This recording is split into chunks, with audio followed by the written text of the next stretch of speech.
చీమల పొట్ట ఉందనుకోండి, చీమల పొట్టలో ఏలు పెడితే ఏం చేస్తుంది చీమలు? ఏం చేస్తుంది చెప్పండి? తేనె పట్టు ఉంది, దాన్ని రాయట్టు కొడితే ఏం చేస్తాయి?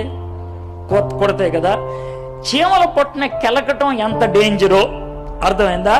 తేనె పట్టు మీద రాయసట్టం ఎంత డేంజరో, సాతానుడు గాన్ని ప్రార్థన ద్వారా కెలకటం అంతే డేంజర్.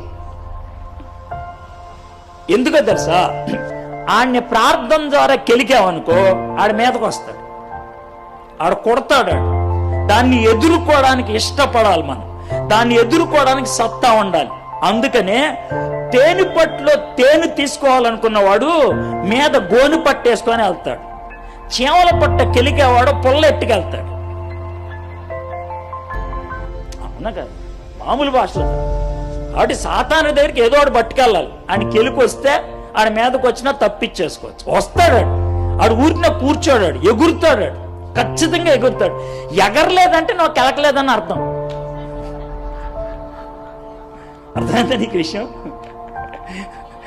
నువ్వు ఎంత ప్రార్థన చేసినా అందరు నిద్రపోతున్నాడంటే సాతానుగాడు ఆడికంటే ముందు నిద్రపోయాడని అర్థం. వాళ్ళు లేచి ఉంటే ఇక్కడ కలుగుతాడు. అటు అది విషయం జరుగుద్ది. అయితే దానియేలు ప్రార్థన చేస్తే సాతానుగాడు లేచాడు. లేవటం అంటే ఏంటో కూడా మనం చూస్తాం. అర్థమైందా? ఆడు కెలుకుతాడు. కాబట్టి ఇది 4వ కారణం అన్నమాట. ప్రార్థన ఎందుకు చేస్తామంటే దేవుని చిత్తం నెరవేరాలని ప్రార్థన చేస్తాం. దేవుని చిత్తం నెరవేరకుండా, దేవుని చిత్తం జరగకుండా సాతానుడు ఆపుతూ ఉంటాడు.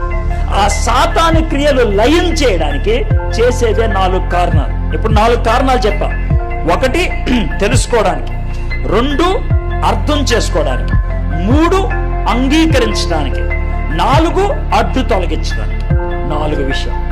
దానియేలు అదే కోణంలో ప్రార్థన చేస్తున్నట్లు మనం చూస్తాం.